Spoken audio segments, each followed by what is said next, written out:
All right, welcome back to the channel. I wanted to give you guys a tier list to round out the year because Edison has seen a lot of growth in 2023 with Konami officially backing it and starting the Ultimate Time Wizard tournaments, as well as various online tournaments popping up and in real life events too. In fact, we do have a 5K coming up at Big Boy Gaming in North Carolina on December 9th, I believe. So I will be going to that, and I know a lot of other competitive players will be going to it. There's a lot on the line there. I believe first place is one of the giant black rose dragons from National, which goes for well over $1,000, and then there will be cash prizes given out to the rest of the top cut, so it should be pretty fun. I've actually gone to Big Boy Gaming in the past, and their tournaments are really well ran. The staff is really nice, so I expect to see pretty much the same type of thing in December. On the topic of Edison tier list though, while I do believe you can play any deck you want in this format, when it comes to actual performance between the decks, you cannot deny the results, right? That being said, this tier list is going to be mostly based on results from this year. We all have our opinions, but if a deck is winning and topping a lot, or if a deck is barely scraping by, then I'm going to categorize it accordingly. So with that, let's get right into it. The deck of the year is no doubt Value Turbo. This deck has won more tournaments than any other deck, I'm pretty sure, especially tournaments that matter. There are a lot of smaller ones that are local, like PS5s and stuff like that. I don't really count as big events, but any of the events that get like over 100 people or around that amount are typically the ones that I'm referring to when I say that it has won a lot. And it has won even the smaller ones too. But for example, it won the Ultimate Time Wizard at Nationals this year. It just won the last Ultimate Time Wizard in Richmond. It won RBET Orlando. And then I'm sure it's won some combination of other online events like Peak of the Beak or Deck Devastators or Gladiators of Edison, EWCQ. Like there's a ton, right? Value Turbo is undoubtedly the best deck this year in terms of just overall results. In fact, if we look at this page right here on Format Library, now this doesn't even have every event, but like you can see that the deck is just doing really, really well. There's a lot of first places. Like I mentioned, it did win the Ultimate Time Wizard tournament, which was the biggest tournament of the year so far. That tournament was close to 300 players. It was in real life. It was held by Konami.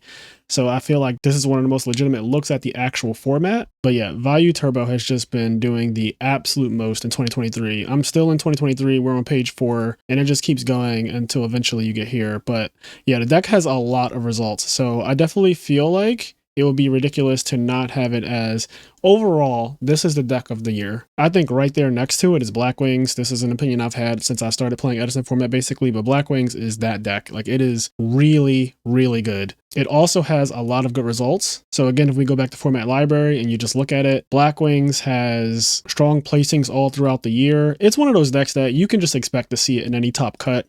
It typically gets pretty deep. Like if Black Wings wins a tournament, no one is surprised about it. It's kind of just like a boring day on a Sunday when Black Wings wins an event. You're like, all right, well, you know, Black Wings won. What else is new? Right? Like it's done it so many times at this point that we all just kind of take it for granted, but the deck is absolutely broken. So every time it wins, no one is really shocked by it. So yeah, I would say that these are like the top 2 decks of the year. And then in this same category of decks that have done really well this year is obviously Hero Frogs. Hero Frogs also has really strong results this year. Interestingly enough, it was the deck that was most represented in the top cut at Nationals at the Ultimate Time Wizard tournament. So there were 3 Hero Frog decks in top cut. And then it won one of the more recent Ultimate Time Wizard tournaments in Indianapolis.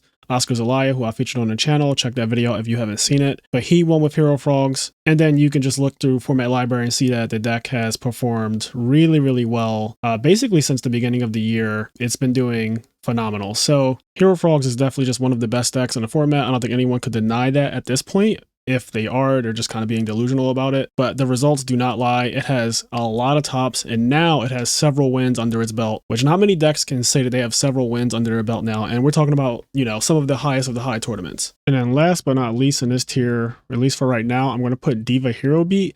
So this one is interesting because the deck is extremely good in the format, and you see it top everything this year. Like it has taken so many top cut spots, but for whatever reason, it cannot win. And I'm not really sure why that is. I've been really trying to rack my brain and talk to other top players about this. The fact that Diva Hero Beat, you always see it getting like top 8s and top 4s and all types of stuff, right? You even see it get to the final sometimes, but it just does not actually close out tournaments.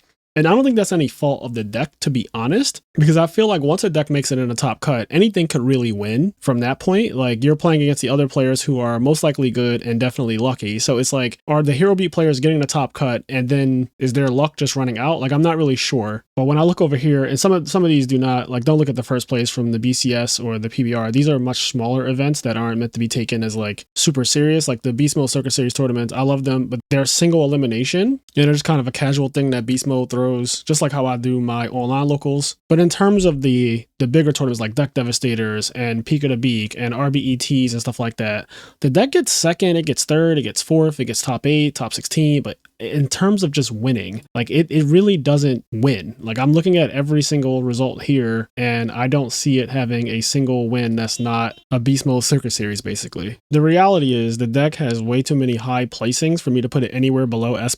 Like, it literally tops, multiple people top with it at every event, I feel like, at this point. Like the last YCS Richmond Ultimate Time Wizard, there were 2 Diva Hero Beat players in top cut. I remember there was at least 1 in Nationals, because I actually played against the deck at Nationals in top 8. I know I got second at least 1 RBET this year. So it performs well, it tops a lot, but it just does not close. But I don't think that makes the deck any worse. It's just like, maybe these people are getting unlucky in the finals, maybe they're getting unlucky in top 4. It happens. It's Yu-Gi-Oh! You guys know how this game can be. But yeah, these are, in my opinion, the top 4 decks of the format. And this goes back to what I've been kind of preaching all year with the whole Vayu and Sirocco decks, and then the Miracle Fusion decks. I think that the Vayu and Sirocco decks have just like pulled forward a bit after seeing the whole 2023 play out in terms of just how many tournaments these decks have won. And not even just one, but also their tops overall. Like, I think if you add up the tops from these 2 decks and you add up the tops from these 2 decks, you're going to see that the math is just skewed towards the Vayu Sirocco decks being a little bit better.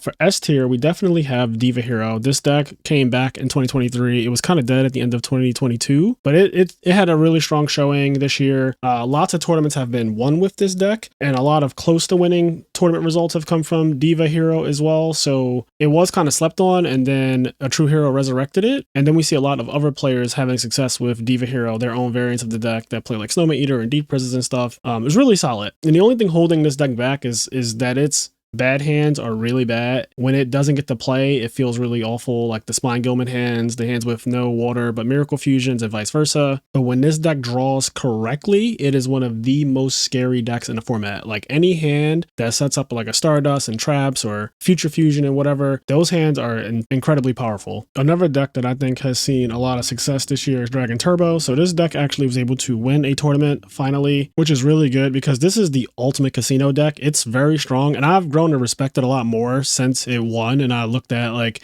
the way it was built with the Reckless Greeds and everything like that by Ghost Rider. I think that definitely did change the deck a bit, but it still has the same issues. It's just that they happen less frequently. So it's definitely in the S tier range, but I would say that it's a little below the other S tier decks because it isn't as consistent as them. And I'm never going to get over the fact that when you lose with this deck, it's not really because you did something wrong. If you're good anyway, it's not because you did something wrong. It's usually because you just bricked. And it could happen against the worst opponent in the tournament, and it could happen against the best opponent in the tournament, which is really frustrating because somebody could beat you down with gadgets, which is like low-key embarrassing, of course. But this deck, when it draws bad, it's just like, yeah, I can't do anything. Like, I literally can't even fake it. I could set up the Breed Dragon maybe and hope, but like, that is just the most copium ever. But its upside is very strong, which is why I do have it in S- tier. So do not sleep on Dragon Turbo. It is definitely one of the better decks. I also think in the same category, I will put this is like the dragon decks that play traps, so they're not trying to do the whole draw my whole deck thing at OTKU. They're just playing a slow grindy game. Fitz won a tournament with this type of deck this year, and I just would have a hard time believing that any deck playing Red Eyes Darkness Metal Dragon, which is one of the most broken cards in the format, along with Future Fusion, which is literally like top 3 best cards in the entire format, I would have a hard time believing that these decks aren't in the S tiers. Like, that just wouldn't make much sense to me at this point. I do feel like Trap Dragons is a worse version of Vayu Turbo though, because they're trying to do very similar things where they kind of load the graveyard up and then start summoning red eyes or big monsters and just attacking you or whatever. They also play the Hamster Rekko Caius engine typically, but Vayu gets way more value, no pun intended, from its mills and stuff, whereas the Dragon deck, it has some cards that you really don't want to draw. Like drawing Red Eyes Wyvern is not the best. It doesn't feel good to draw that card in your hand unless you're going to convert it with something, and that's not typically a thing. So it has more bricks, whereas Vayu Turbo is like a deck of good cards, which is why it's, you know, S+. It also has so many tops and wins. Whereas this deck, I believe RBET Orlando, it did do pretty well. It got like top 4, I want to say, and then Fitz won Deck Devastators, I believe, with this deck. So it's pretty solid. I would definitely say that it's one of those decks that could win tournaments. It can catch people off guard because most people don't have a side deck for it, or they're not prepared to even face the matchup. So yeah, this is a good year for Dragons. 2023 has definitely shown that Dragons are one of Edison's best decks, and I think that they just suffer from a lack of representation at this point, or someone pushing the meta even further. But let's go to A tier. So I'm going to put fairies in A tier. This is the pure fairy deck. So I know I give this deck a lot of shit, but the reality is it just doesn't have the results to be any higher than A tier. Like in fact, if I'm basing it on results, this deck has actually performed really bad this year. And contrary to that, I actually think that the Chaos Fairy deck is a bit better. This one won Deck Devastators at the beginning of the year. Carpath played the build. I think that build is better, and I'll get to that in a second.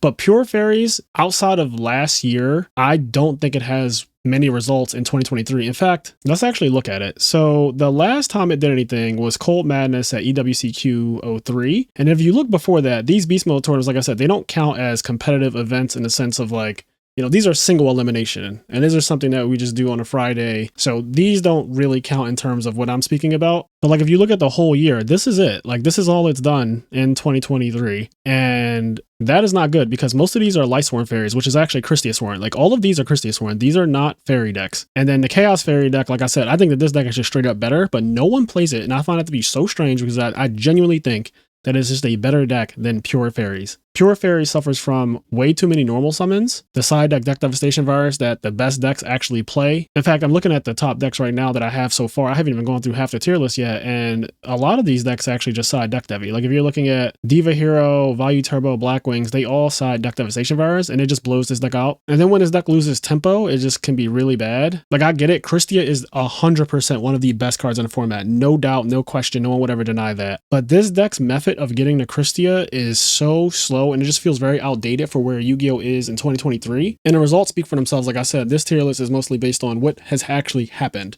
And this deck has not performed well at all. No one could actually make up results for it or do anything to it. Like it's not doing well, especially in comparison to everything else you see here. Like these decks blow it out of the water in terms of overall just numbers. How many tops, how many wins they have is not even close. Now Chaos Fairy, I actually like it a lot more because it has way more special summons with Chaos Sorcerer and Rise. It has Caius's, Caius is one of the best cards in the whole format. Battle Fader. I love the fact that it plays Decree. Like I cannot stress that enough. The best decks actually play way too many traps. Like Value Turbo and Black Wings both play so many traps, and Decree shits on trap decks. So the fact that this deck plays Decree and then it also just plays like Christie and stuff, like all the broken cards, is kind of like a deck of good cards, but just from a different approach than Value. And I really do believe it's better than the community realizes it is. I think I'm going to make an entire separate video just discussing the problems with the fairy deck, because I've talked about this briefly with James Ark and other players who I consider to be really good at the game, and we all kind of agree that it's just not that good. But why is that, right? So I don't want to take up too much time on this particular video. I've already stated some of the reasons why I think that the deck suffers, but we can get into that in a separate YouTube video, so check out that later. Christiasworn, I used to have a really high opinion of this deck. I'm going to put it in S- tier. So this deck did just top YCS Richmond. Michael Boy, shout out to the Edison Club. This deck is actually really good still. It's just that no one really plays it, so you don't really see it doing well too often, but it is still one of the scariest decks in the format, and if you have a good pilot, it can absolutely demolish you. It does have some consistency problems, which is similar to Dragon Turbo. It just, you know, like I'll put it higher, but it's very similar to Dragon Turbo that the hands with spells are going to be absolutely broken, and then the hands with monsters are kind of going to be not as good. It also does kind of rely on Hamster getting flipped because it plays a triple and then also triple Raikou. So one of its best openings is just sending a monster, and that can be a disaster if you don't have Herald of Orange Light to protect it from a Caius or whatever, or if you don't win a die roll. But when this deck gets going, it's one of the best in the format for sure. It's a nightmare matchup for pretty much everything in the S tier category, except maybe like Hero Beat. But then I feel like it kind of overpowers Hero Beat. I don't know. I really don't think this deck is like bad against any of the top decks, to be honest. I think Lightsworn is also in this S- tier. Lightsworn is really good too. Times2 has definitely pushed the meta for it, showing us that Glorious Illusion is playable. It's a Call of the Hornet for the Lightsworn deck. And Lightsworn has randomly topped a couple tournaments this year and seen some good results, so I wouldn't sleep on it. I do often think though that if you're going to play Lightsworn, why not just take the extra step and play Christiasworn? Because I just feel like Christia wins the game way more than milling a wolf does. But I know what it is. Yu-Gi-Oh players love free shit. we love drawing cards, and we love free things. So every time a wolf gets milled, there's this dopamine rush that we get from just seeing a wolf come to your side of the field for absolutely no reason at all. But yeah, Lightsworn, solid choice. Definitely a deck that I could see winning a tournament if somebody just runs hot enough. But yeah, I think S- tier is appropriate for it. Cat decks, they're kind of like the fairy decks in the sense that they have the same type of results. Like they can get one, they've got like 1 or 2 tops in the year, I want to say. And I don't think they've won any tournaments unless I'm missing something. The deck isn't bad, but it's also like, to me, why would you play this over any of these other ones that I've named already that are doing way, way better? They're not doing better because a lot more people are playing them. They're doing better because they just are better. Like when I play against cat decks, I'm often just sitting there waiting for them to blow their load, and then half the time it doesn't even happen, and the other half the time they do it and I'm still underwhelmed by what actually happened. So it's like I'm not really sure what the incentive is to play this deck other than people will like to play this deck for nostalgia reasons and stuff like that. But in terms of it being one of the best decks in the format, I would say that it's an A tier, which is not bad, but it's just not in the best categories. Also up there, and what I would say is an S- deck, is Narlaris. This deck actually won the European Ultimate Time Wizard during Nationals. I believe the guy's record was like 10-1, and he made a build that played Vayu and Sirocco as opposed to the Dragons. And I was playing around with that on my 24-hour stream, and it was just clapping people back and back. Like, I'm happy that people do not actually play this that much, because it's not fun to go against a deck that's trying to make you top deck as early as turn 1, and then they have a graveyard set up, and then you just sit there and have to pray to God that you somehow draw out of it. The deck can also just duel. Like, it is still playing the full Vayu Turbo engine, so it can just duel you too. Like, the good players don't just go for a Narlaris every time. They kind of feel out when it's correct to do that. And I don't think we've seen many people pilot this deck very well, but I do think that it is very, very good. And it did win one of the biggest tournaments of the year, which was that European Ultimate Time Wizard tournament. Flamvel hasn't really done anything all year for the most part. Like, I don't know if it has any tops. It might have like 1, but still nothing to write home about. I don't think that this deck is very powerful. Someone would have to make a build to prove that it has real merits to it. But I think when I look at the Edison format as a whole, especially in this year, Flamvel is not it. And then there's like a bunch of decks that are missing cards. So Six Samurais, they're missing stuff. X-Sabers are missing stuff. Gravekeepers are missing stuff. Like, all of these decks, they're just not really, in my opinion, they're not really playable. Like, I'm not really sure why you would play them unless you're playing for like in a casual setting. I think in terms of real tournaments, I don't really think any of these have merits to play over anything above them. Same thing with like Monster Mash. Like, I see people play this deck. I used to like this deck when I was younger too. Gallus the Star Beast and that Witch of the Black Rose or whatever she's called.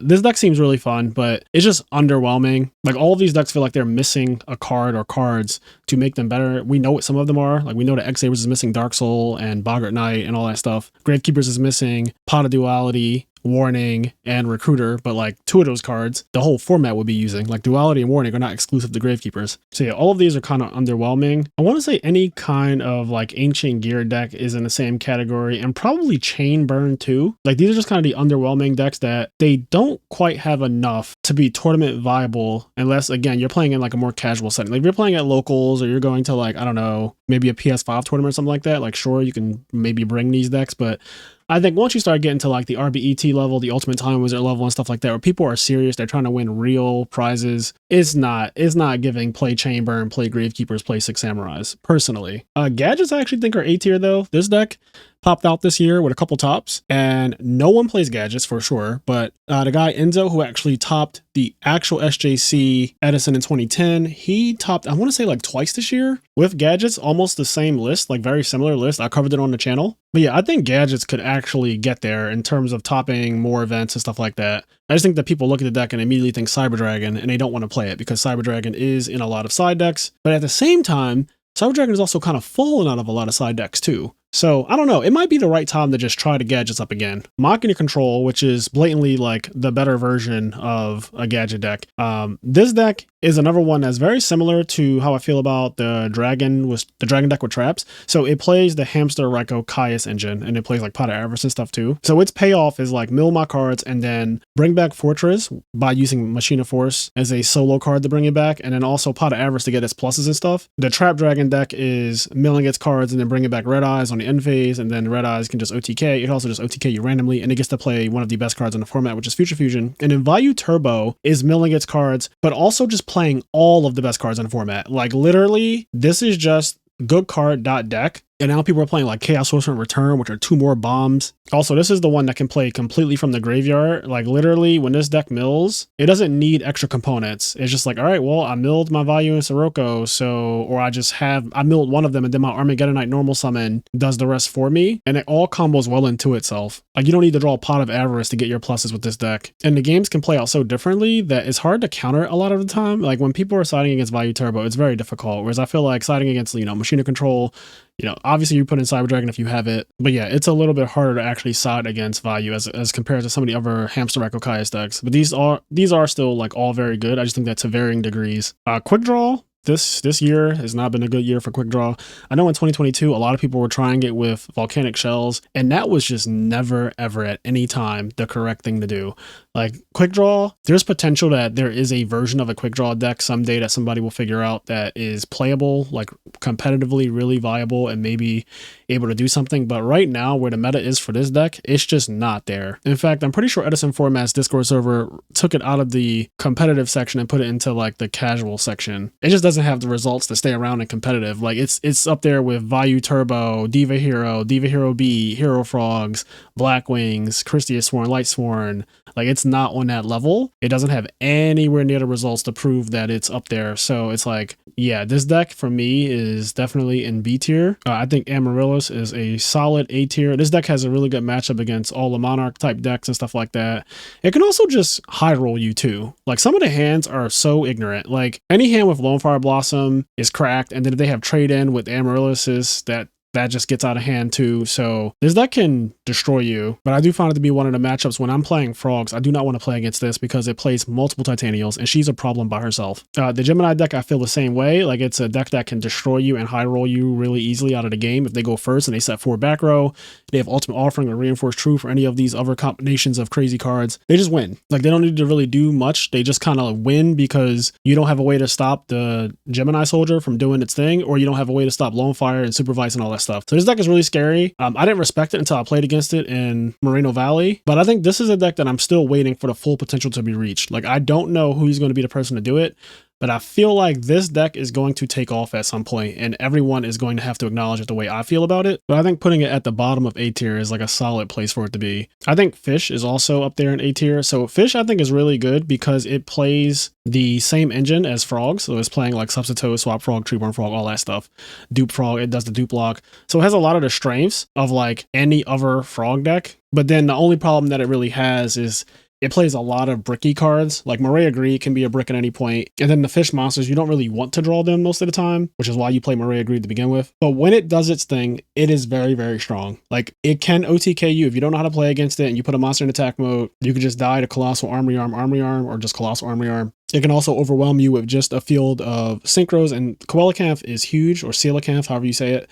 That monster is huge. It's 2,800, and for some reason, it can attack the same turn it uses effect, which is, you can just tell it's an old Yu-Gi-Oh card because it doesn't have the restrictions that a modern Yu-Gi-Oh card would have with that type of effect. But yeah, this thing is pretty good. There's even consideration to put it in like S- tier, but I don't think it has enough results to really put it there. And to a degree, I do feel like James Arc is the reason why this deck has a top, as opposed to like the deck itself being broken in anyone's hands. I feel like it really takes a strong player to pilot something like this. I think all of the like Evil Hero, Dark Gaia decks, they're a solid B tier. I'm not ever really too impressed by them because I feel like they're just inferior to the Miracle Fusion hero decks, which there are 3 different ones you could play. There's Hero Beat, there's Diva Hero, and then there's Frog Hero. So Dark Calling or whatever is not as good as Miracle Fusion, and the cards you have to play in this deck, like the rock monsters, are kind of mediocre, especially in certain situations. Like I love Fossil Diner, but the rest of them, Big Piece Golem and all that shit, Mid Piece Golem or whatever, they're just actually mid. Macro decks, they're kind of just the same as always. Technically, if you draw perfectly, you have a good matchup against everything in S tier. Like all of the S tier decks technically all lose to Macrocosmos, but the problem is you need to seed the card and you need to protect the card, and you need to also have enough defense, because one of the things that can happen,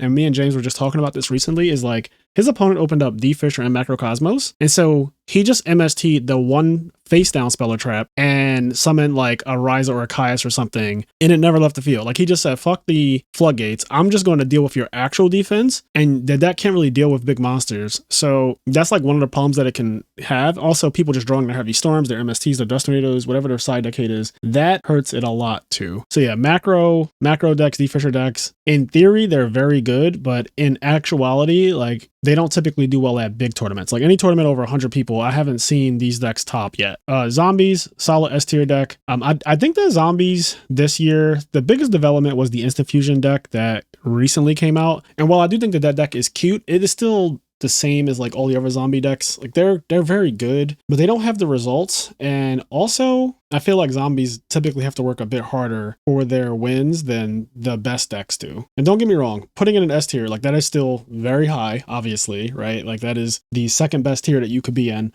But I just don't think that zombies are at the top of the top. Like no one would say with the results from this year that zombies are on the same level as Vayu or Black Wings or Hero Frogs or Hero Beat, because those decks have so many more tops than zombies do. But there's potential. There's a chance that zombies will bounce back. I have faith in that deck. I think that it's one of the decks that, despite the fact I don't really like it that much, I do acknowledge that it is a good deck. And Book of Life is an absurd card. Like it is anti-meta also with combo. Like it takes things out the graveyard from your opponent while also doing exactly what zombies need, which is 2 monsters on the field. It promotes that. So I think 2024 is probably going to be a good year for zombies if people pick the deck up. But yeah, I think it's a solid S tier. All of the other frog decks, I'm just going to put in S tier as well. Like I think that any deck that's just playing basically like frog monarchs, right? Like just throw 12 monarchs in a deck and throw in the whole substitute Treeborn Swap Frog Duplock package, and you have yourself an S tier deck. That deck is very strong. It has several results this year. I think it won that one European tournament that like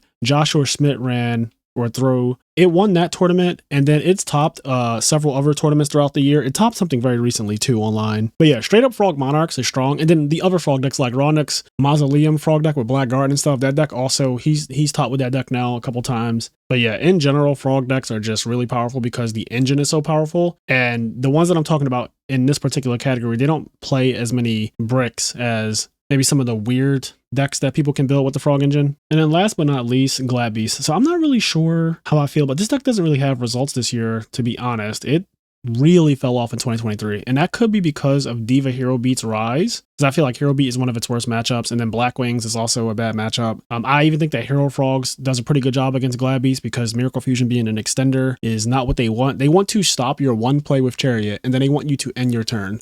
But what ends up happening sometimes is that they stop your one play, and then you go Miracle Fusion, and they're like, fuck, I don't have anything for that. So the best decks typically beat Glad Beast. I don't even feel comfortable putting it in A tier. I guess I would have to put it in like B tier. Like I don't really care where it is in B tier. I think that it's definitely better than everything in C tier, like no question. But like it's not better than anything in A tier. It's not really on the same par, I feel like, as anything in A tier. Like these decks actually have done something this year, whereas I feel like Glad Beast just really has very, very low placings. I think the most that I've seen from it was the Ancient Forest build that, was it Gwari who just topped something with it recently? I don't know. Somebody has to be the builder that Glad Beast needs to really push it in Edison format. But right now, like all of these Ultimate Time Wizard tournaments that are happening and stuff like that, it's not topping them. It's not doing well. And so I think B is as high as I could give it. But yeah, this is my 2023 year-end wrap-up of Edison format. I feel like based on the way tournaments have played out throughout the whole year, and now that we're at the point where there's just championships left, essentially, this is a good look at the way the format shaped out. Let me know what you guys think about this. It's really not my goal to be controversial in what I'm saying and where I'm putting these decks, but I think that if you just look into how these decks have performed over the year, you'll see that I am trying to be as objective as possible. But I would absolutely love to hear the comments that you guys have on the tier list and how you feel about Edison. And it doesn't matter if you're a newer player or you've been playing it for a while. I am open to all comments and discussion in regards to this. So yeah, with that being said, I'm going to get out of here. Don't forget to like and subscribe and all that jazz. And I will catch you in the next one. Peace.